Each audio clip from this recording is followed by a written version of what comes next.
All right, in this video we're going to continue to talk about polynomial functions and how to figure out their local behavior. And again, I want to remind you that if the leading coefficient is, the leading term has an even exponent on the variable, then it's going to look like a parabola. If it's odd, it will look like a snake. If the leading coefficient is positive, it will be turned upward or an increasing snake. If it's negative, it will be opening downward or it will be a decreasing snake. Now, in the previous video, we looked at polynomials that were multiplied out. Now we're going to look at them in factored form in this video. And so here, I have x minus 2 times x plus 1 times x plus 3. Now, I could FOIL all this out, but I really don't need to do that, because all I need to know is I need to know what is my leading coefficient. So again, what you're going to do, my leading term, excuse me. So I'm going to ignore the negative 2, ignore the plus 1, and ignore the plus 3. So I'm going to have x times x times x. And so that would be x cubed. So my leading coefficient is 1 and my degree is 3. So that tells me that it's an odd exponent because I have 3 x's, and it's going to be a snake, and it'll be an increasing snake because my leading coefficient is 1. So that's all I need to know, is that it is going to be an increasing snake. Now let's look at my y-intercepts, or vertical intercepts. So for my y-intercepts, I let x equal 0.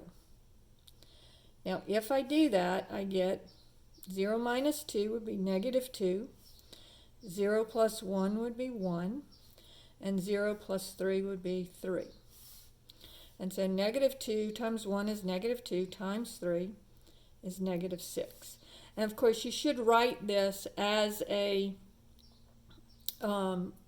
point. So it's x is 0, y is negative 6. And I've been forgetting to do that. I forgot to do that in my previous video. Then to find my x-intercept, or my horizontal intercept, or my zeros, I let y equal 0. So that's going to give me 0 is equal to x minus 2 times x plus 1 times x plus 3. Now notice in this case it's easier because it's all factored for me. I don't have to do any factoring. So if I have x minus 2 equals 0, x would equal 2. If x plus 1 equals 0, x would equal negative 1. And if x plus 3 equals 0, subtract the 3, x is equal to negative 3. So add the 2, subtract the 1, subtract the 3. All right, so this one, I know it's going to hit the y-axis at negative 6.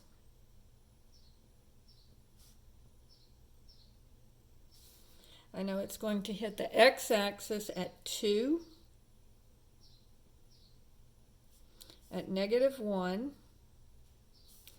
and at negative 3. And again, this would be 2, 0, negative 1, 0, and negative 3, 0, if they're asking for the x-intercepts. Okay, and then negative 3. All right? Now I need to make it look like a snake. So it's going to come from down here, and it's going to go up. And again, remember, it can only cross at these points. These are the gates to the fence. So it crosses at negative 3. And then again, I don't know how far up it goes, but it has to come back down at to hit negative 1. And then notice it's going to come down here and hit negative 6. And then it's going to, for my y-intercept, and then it's got to come back up here to hit the 2. and then it just keeps on going.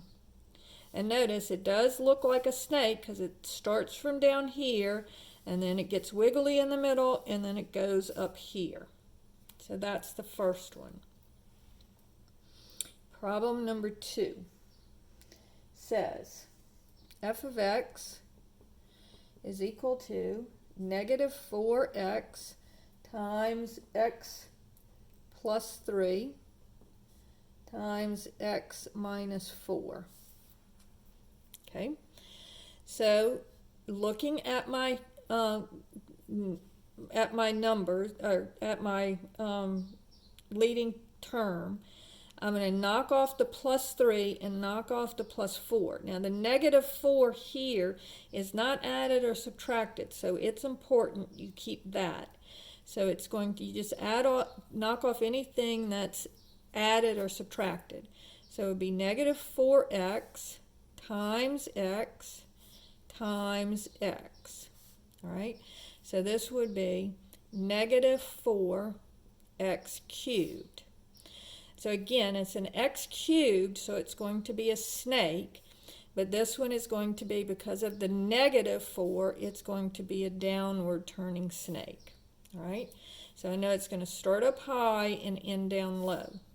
All right, so looking at my y-intercepts, I let x equal 0, and so this would be 0, this would be 0, this would be 0, this would be 3, and this would be negative 4.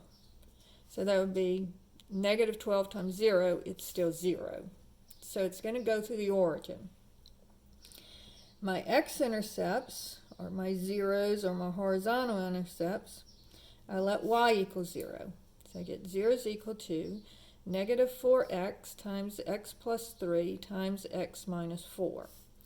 So either negative 4x equals 0, x plus 3 equals 0, or x minus 4 equals 0.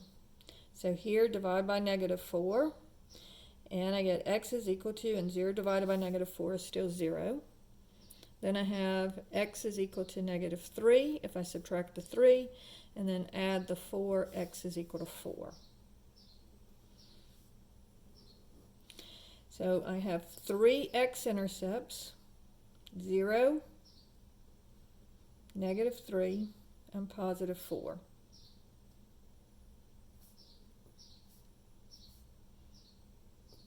Okay? And again, this would be 0, 0, 0, 0, negative 3, 0, and 4, 0. All right? And so now I know that it's going to be a downward snake, so it's going to come through here, hit here, and it's got to come back up here to hit this one, and then it's got to come back up here to hit this one. All right? And it does look like a downward turning snake. So again, x cubed, 3 zeros at most, and the x-intercepts are the only place where it can cross the horizontal axis. All right? So now let's look at problem number 3.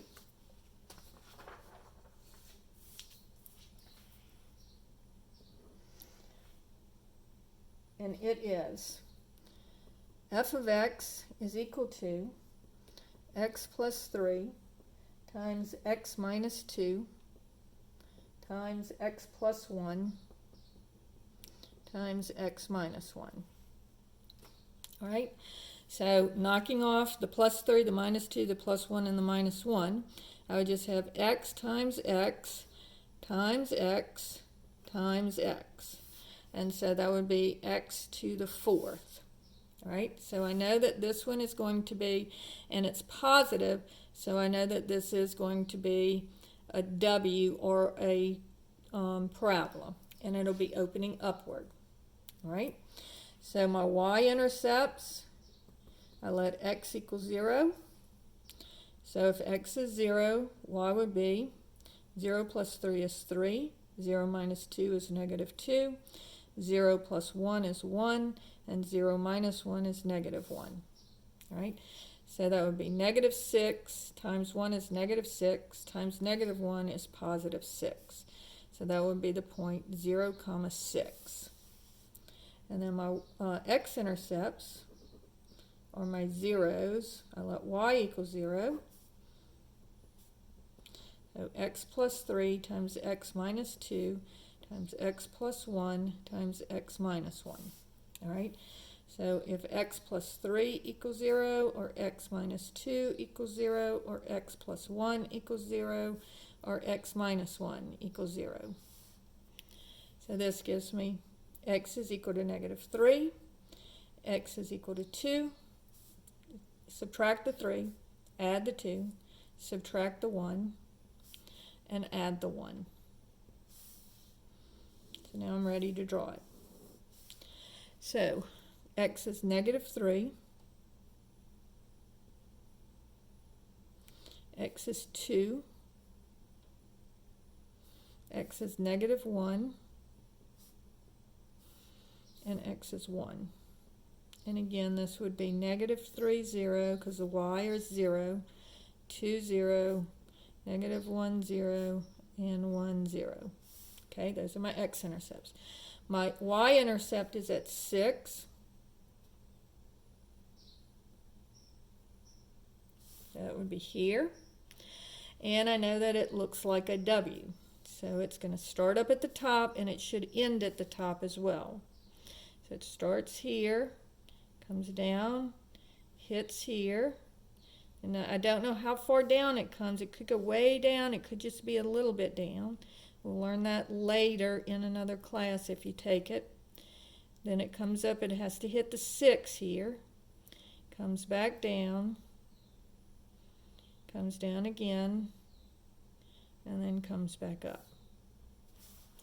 And so there you have one that has an even exponent. So it's an even exponent, it's a W.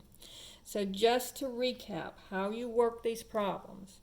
First, you look at your end behavior by looking at your leading coefficient, your leading term, excuse me. You find the degree. If the degree is even, it's a W or a parabola. If it's odd, it's going to be a snake. If your leading coefficient is positive, let me show you this. If your leading coefficient is positive, it'll be plus, and it'll be either opening up or increasing. If your leading coefficient is negative, it'll be opening downward or decreasing snake, depending on if it's an even or odd. And so you draw that over to the side, all right? Then you figure out what your x and your y intercepts are, and you draw them on your graph. And then you make your graph look like it should. Now, if you have an x cubed, you should have at most 3 x-intercepts, all right? If you have an x to the 4th, then you have at most 4 x-intercepts. Now notice on the problem, and I forgot to mention this last time, on this one, notice that I had an x to the 4th, so that gave me an option of possibly having 4 x-intercepts, but because some of them turned out to be imaginary, I only had 2 x-intercepts. And so it looked a little more like a parabola than it did like, it didn't make it wiggly in the middle like these other ones make it wiggly in the middle. Okay, so like this. And so you just draw it through the points, knowing what your end behavior should look like. It should start up, end up. On this one, it should start from down here and end up here. This one should start at the top and end at the bottom, and it should be a decreasing snake in general. All right, so this is how you work these polynomial functions. Now we're going to do one more video on this, showing more polynomial functions, but where we have things that are squared or cubed.